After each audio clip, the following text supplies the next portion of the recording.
Bienvenidos a DRS Zone. Abróchense los cinturones porque hoy nos metemos de lleno en las ruinas humeantes de una dinastía. El tema es el terremoto, la implosión en Red Bull Racing, la salida de Helmut Marko, el arquitecto detrás de Max Verstappen. Y lo que significa para el futuro de un campeón que, francamente, parece haber sido acorralado por su propio equipo. Vamos a desentrañar esta historia de poder, de lealtad y, hay que decirlo, de traición. Nos basamos en un análisis que ha seguido cada movimiento de esta partida de ajedrez. La misión es entender cómo se llegó a este punto de quiebre. ¿Y qué piezas se van a mover ahora en el tablero de la Fórmula 1? Bueno, vamos a desglosar esto. Para entender por qué echan a Marko, primero hay que entender el conflicto que llevaba meses, si no años, cocinándose en Red Bull. Años, yo diría que años. Y todo parece explotar tras la muerte de Dietrich Mateschitz, que no solo dejó un vacío de liderazgo, sino que abrió la puerta a una guerra civil interna. Es que Mateschitz era como el pegamento que lo unía todo, el que mantenía el equilibrio. El que mantenía la paz. Exacto. Y con su ausencia, pues ese vacío se llenó inmediatamente, con dos facciones muy claras. Por un lado, la que el informe llama la facción tailandesa, Liderada por Christian Horner. con el respaldo absoluto de la familia Jovidia, que al final del día son los dueños del 51% de la compañía. Que no es poca cosa. Para nada. Y su objetivo era evidente: consolidar todo el poder, el control total. Y en la otra esquina del ring, la facción austriaca, los originales, por así decirlo. Ahí las figuras centrales eran, claro, Helmut Marko y, de manera crucial, el clan Verstappen, Max y su padre Jos. El choque de trenes era inevitable. Y vaya que chocaron. Todo estalló públicamente con el llamado caso Horner. Uf, esa investigación interna por comportamiento inapropiado que fracturó al equipo por completo. Ahí se vieron las lealtades. Y se vieron de forma muy clara. Jos Verstappen, ni más ni menos que el padre del tricampeón del mundo, pidió la cabeza de Horner. En público. Una declaración de guerra en toda regla. Pero Horner sobrevivió. El apoyo tailandés actuó como un escudo impenetrable. Sí, pero aquí es donde la cosa se pone interesante. El análisis que tenemos apunta a un movimiento financiero que ocurrió poco después. Algo muy sutil que pasó bajo el radar de casi todos, pero que parece ser la clave de todo. Aquí es donde la estrategia se vuelve brillante y la verdad despiadada. La facción tailandesa movió un 2% de las acciones de la compañía a un fideicomiso en Suiza. ¿Un 2%? Sí, solo un 2%. Sobre el papel, esto creaba un supuesto balance. Dos bloques del 49% y ese 2% neutral. Pero solo sobre el papel. Claro, porque en la práctica se dice que ese fideicomiso seguía respondiendo a los intereses tailandeses. Lo revelador es la cronología. A ver. Semanas después de este movimiento, la posición de Horner se vuelve intocable y poco tiempo después se anuncia la salida de Marko. O sea, no fue una simple reestructuración. Fue una jugada para neutralizar legalmente a la facción austríaca. Un golpe de estado corporativo silencioso. Totalmente. Pero esto me genera una duda enorme. Si ya habían ganado la guerra y consolidado el poder, ¿por qué arriesgarse a la ira de Verstappen echando a su mentor? ¿No era una provocación? Esa es la pregunta del millón. Y la teoría que se plantea es que el riesgo era calculado. Red Bull, o más bien la nueva directiva, ya estaba cansada de ser la brigada de bomberos de Helmut Marko. Claro. Sus declaraciones polémicas. Las de Checo Pérez o las más recientes sobre Kimi Antonelli eran un dolor de cabeza constante para la imagen corporativa que querían proyectar. Sí, pero no puedes despedir a una leyenda del equipo, a una figura de 80 años, solo por sus opiniones, por muy polémicas que sean. La crisis de relaciones públicas sería monumental. Ahí está el detalle. Es legalmente complicado y mediáticamente es un suicidio. Te expones a acusaciones de censura. A coartar la libertad de expresión. Exacto. La hipótesis es que no lo despidieron por sus opiniones, sino que esperaron, pacientemente, Aquí. a que cometiera un error tangible. No una opinión, sino una acción, con consecuencias económicas directas para la empresa. Un error que pudieran documentar y usar como justificación legal, irrefutable. Precisamente. El informe menciona un incidente con un piloto de la academia, un tal Alex Tan, donde un error administrativo o de juicio de Marco en su contrato le habría costado dinero a la compañía, O sea, una cifra lo suficientemente importante. lo suficiente para que el despido fuese procedente. Y de repente ya no es te echamos por lo que dijiste, es te echamos por este error que nos costó dinero. El argumento cambia por completo. Vaya, la narrativa que se desprende de esto es maquiavélica. Mucho. Y el análisis va incluso un paso más allá, y especula con que no solo esperaron el error, sino que, quizá, le tendieron una trampa para forzarlo. Es una acusación gravísima. Claro. Gravísima. Pero que encaja en la lógica de una lucha de poder donde no se toman prisioneros. Y antes de seguir, un mensaje rápido. Si estás viendo esto en YouTube, bienvenido a DRS Zone. No olvides suscribirte para más contenido de F1. Este segmento forma parte de nuestra cobertura de noticias sobre los eventos recientes de la F1. Retomando el hilo. Si la forma fue brutal, el cuándo la ejecutaron es lo que lo convierte en una jugada maestra de crueldad estratégica. Hay que recordar una frase de Verstappen del año pasado. Uf, esa frase. Una que ahora suena a profecía.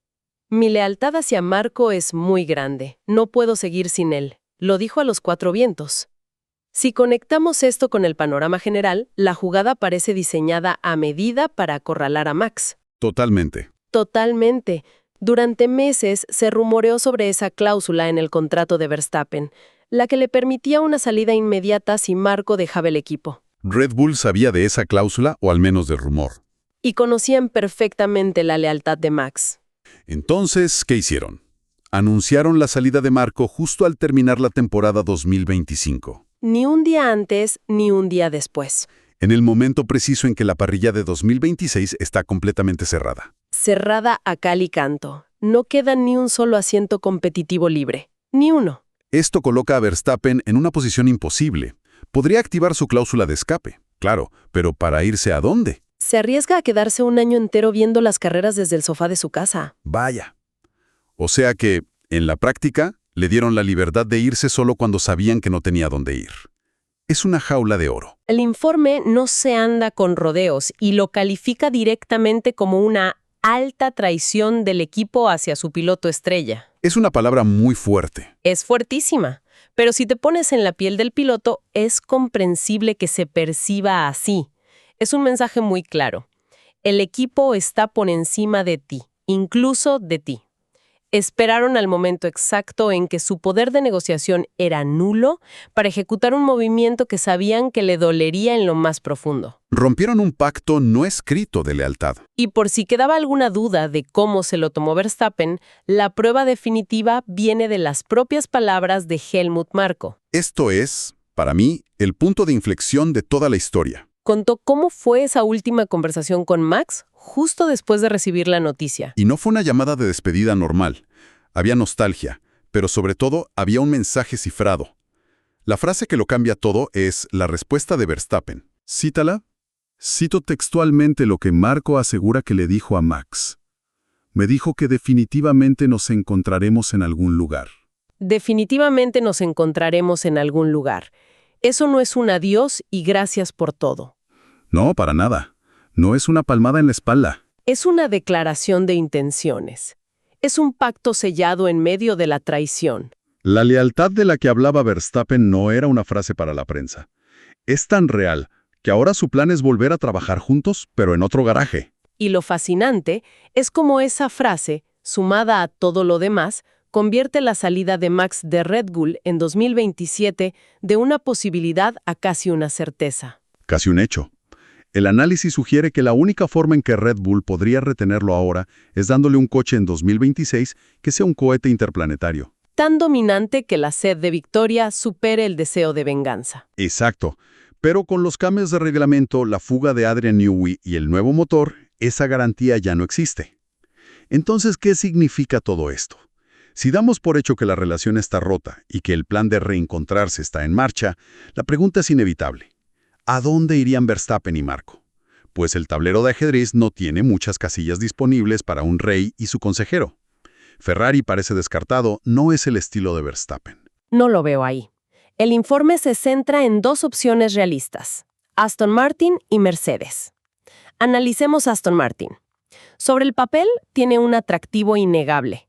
Sería el reencuentro con Adrian Newey, el genio. Y el reencuentro con Honda, su motorista fetiche. Además, tienen unas instalaciones que son la envidia del paddock y un cheque en blanco para gastar. Es un proyecto con un potencial enorme, sí, pero tiene dos grandes interrogantes. El primero es el tiempo. Newey es un genio, pero llega un equipo que aún está forjando una cultura ganadora. ¿Cuánto tardarán en ser contendientes al título? Esa es la pregunta. ¿Tiene Max, que está en la cima de su carrera, la paciencia para esperar a que ese proyecto madure? Y luego está el factor humano. Imagínate ese garaje. Lawrence Stroll, que es el dueño y señor de todo, con Jos Verstappen, que no tiene filtro. Y Helmut Marko, acostumbrado a mandar con mano de hierro. ¿Quién llevaría la voz cantante ahí? Sería una batalla campal.